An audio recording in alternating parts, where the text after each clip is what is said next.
Now, this video is about solving quadratic equations on your Casio Classwiz calculator.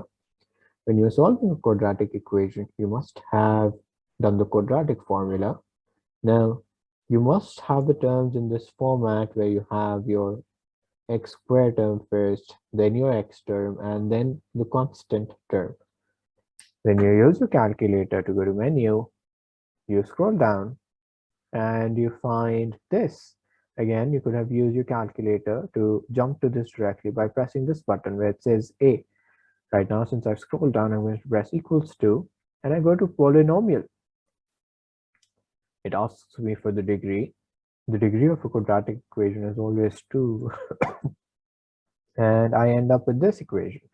I insert my coefficients that I have, 6, 11, and minus 35. And I get my solutions. It's telling me that the solutions are 5/3